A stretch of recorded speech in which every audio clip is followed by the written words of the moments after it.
আমন্ত্রণ ব্যবসা বাণিজ্যের অর্থনীতির সর্বশেষ খবর নিয়ে নিউজ 24 এর নিয়মিত আয়োজন বিজনেস টাইমে। সাথে আছে আমি পিঙ্কি সানোয়ার। এতক্ষণ দেখছিলেন সংবাদ শিরোনাম, এবার বিস্তারিত। খালেদা জিয়ার শাসনামলে ব্যবসায়ীরা স্বস্তিতে ছিল, ঠিক এমনই স্মৃতিচারণ করেছেন দেশের অর্থনৈতিক যোদ্ধারা। ব্যবসায়ী সংগঠনের সম্মিলিত উদ্যোগে বিএনপি চেয়ারপারসন বেগম খালেদা জিয়ার স্মরণে আয়োজন করা হয় দোয়া মাহফিলের। সভায় বিএনপির 31 দফার দূরদর্শিতা নিয়ে প্রশংসা করেন ব্যবসায়ীরা। এ সময় বিএনপির মহাসচিব মির্জা ফখরুল ইসলাম আলমগীর ব্যবসায়ীদের উদ্দেশ্য বলেন, দেশকে পেছনে নিয়ে যাওয়ার চক্রান্ত ষড়যন্ত্র চলমান, সেখান থেকে ঘুরে দাঁড়ানোর আহ্বান জানান এই নেতা। দেশের ব্যবসা খাত ও ব্যক্তি খাতের উন্নয়নে বিএনপি শাসনামলে কি ভূমিকা রেখেছে সেসব কথা উল্লেখ করে গভীর শ্রদ্ধায় স্মরণ করেছেন দেশের শীর্ষস্থানীয় ব্যবসায়ীরা। সোমবার রাজধানীর একটি হোটেলে প্রয়াত সাবেক প্রধানমন্ত্রী বেগম খালেদা জিয়ার জন্য দোয়া মাহফিলের আয়োজন করে আইসিসি বাংলাদেশ, যেখানে অংশ নেন দেশের 18টি ব্যবসায়ী সংগঠনের নেতারা। বিএনপির শাসনামলে ব্যবসায়ী বান্ধব পরিবেশ ছিল বলেই সুদিনের কথা প্রকাশ করেন ব্যবসায়ী নেতারা।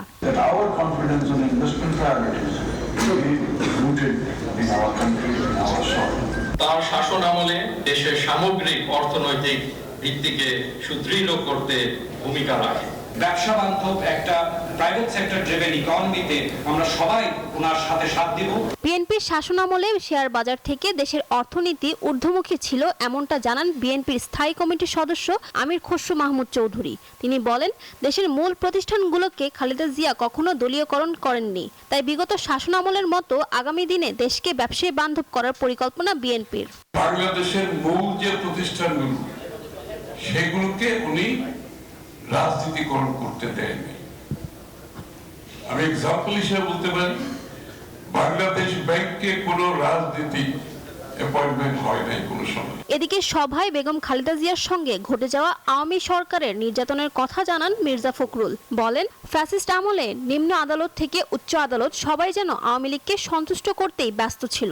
ট্রায়াল জাজ তাকে 5 বছরের সাজা দিয়েছিল, হাইকোর্ট তাকে 10 বছরের সাজা করা হয়েছিল। সেটাকে আমি কথা এই জন্য বলছি, হায়ার জুডিশিয়ারিরও কি অবস্থা দেখেছিল,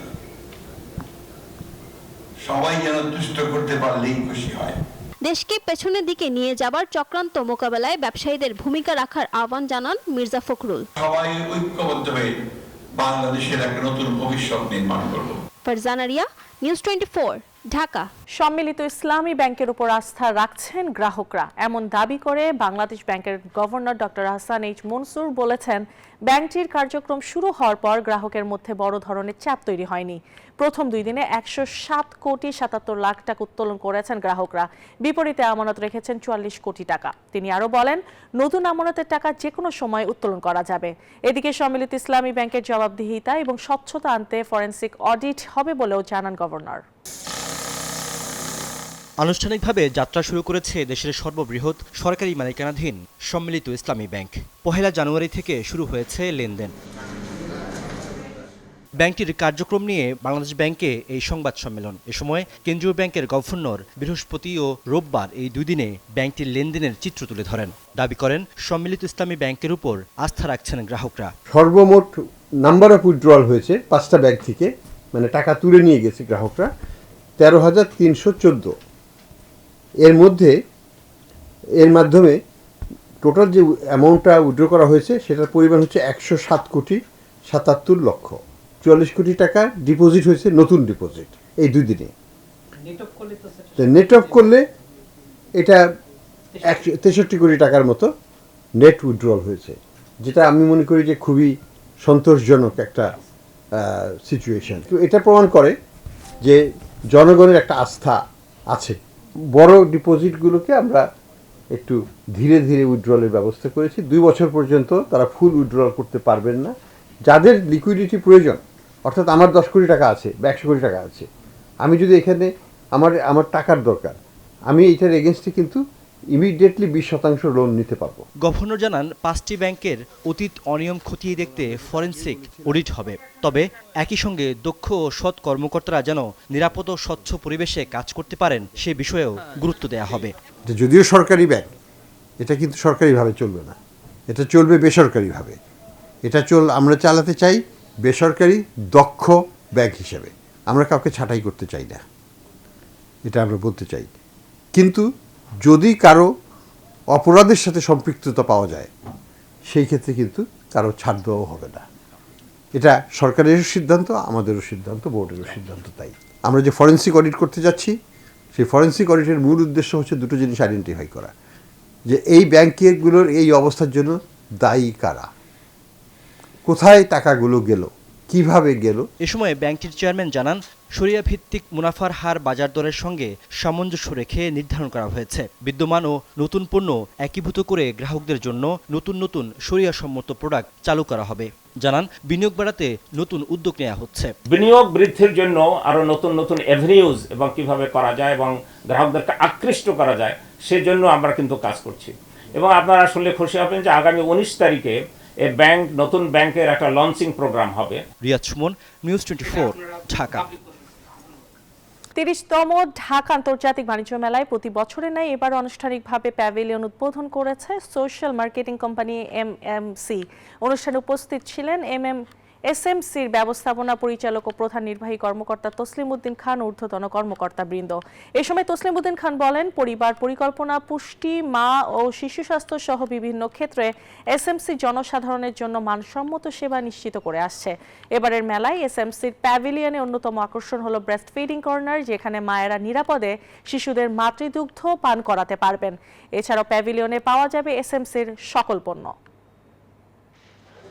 বাংলাদেশে শিশু স্বাস্থ্য, মাতৃস্বাস্থ্য এবং গর্ভবতী মায়েদের এবং অন্যান্য জনগণের স্বাস্থ্য উন্নয়নে সোশ্যাল মার্কেটিং কোম্পানি একটা ব্যাপক ভূমিকা রাখছে। সাধারণ যে মানুষের পারসেপশন, সেখানে যে এটা আমরা শুধু ওর স্যালাইন বিক্রি করি আর জন্ম নিয়ন্ত্রণ সামগ্রী বিক্রি করি, এর বাইরেও যে আমাদের আরও অনেক পণ্য সামগ্রী আছে, সেটা সাধারণ মানুষের মধ্যে একটা সচেতনতা তৈরি করা।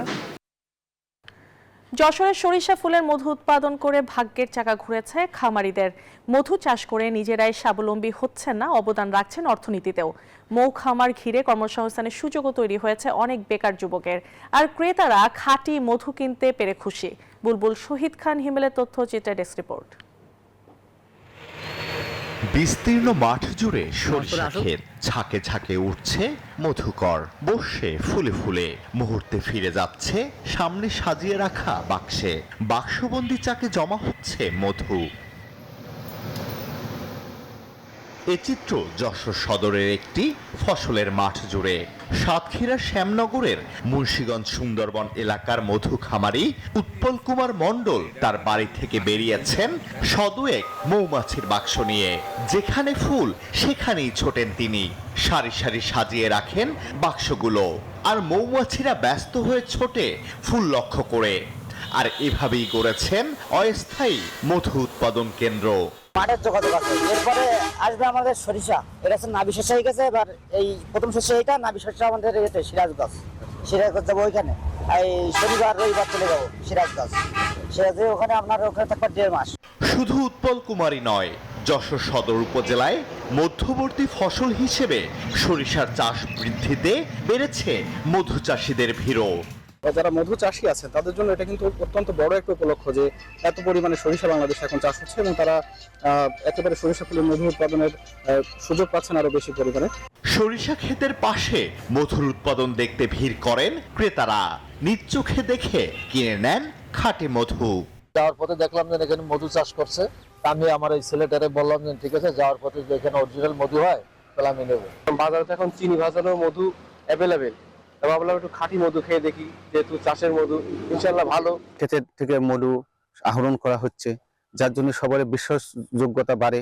যশোর সদর উপজেলায় এবছর 3600 হেক্টর জমিতে সরিষার চাষ হয়েছে। Desk report, news 24। ঢাকা আন্তর্জাতিক বাণিজ্য মেলায় গৃহস্থলী ও আসবাবপত্রের মতো টেকসই প্লাস্টিক পণ্যের স্টলগুলোতে ক্রেতাদের ভিড় বাড়ছে। ডিজাইনের নতুনত্ব, বিশেষ ছাড় দেয় বিভিন্ন প্লাস্টিক পণ্যে ক্রেতাদের আগ্রহ লক্ষ্য করা গেছে।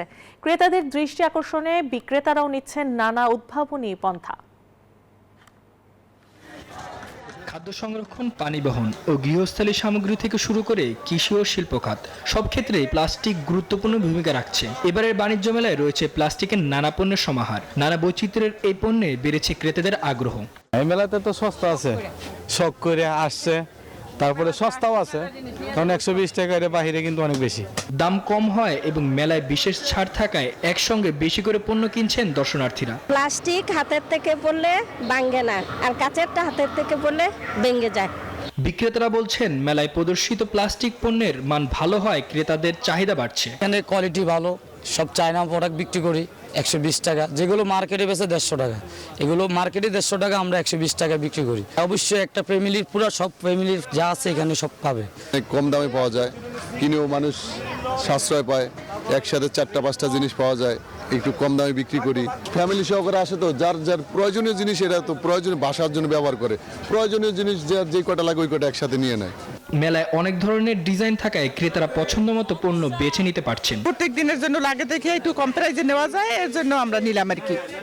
এই এখন কেনাকাটা করতে মোটামুটি একটু দাম কম আছে। মেলা প্রতিদিন সকাল 9টা থেকে রাত 9টা পর্যন্ত খোলা থাকবে, তবে ছুটির দিন মেলা বন্ধ হবে রাত 10টায়।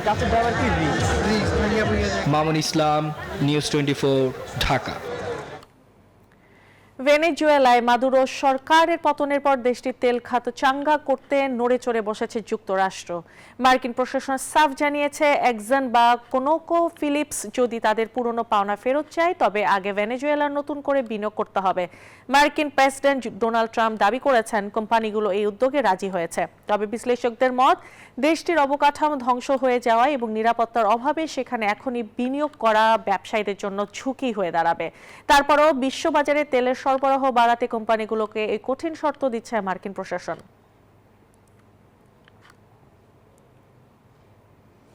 আর এই ছিল বিজনেস টাইম এখনকার মতো আয়োজন। এতক্ষণ সাথে থাকার জন্য ধন্যবাদ সবাইকে।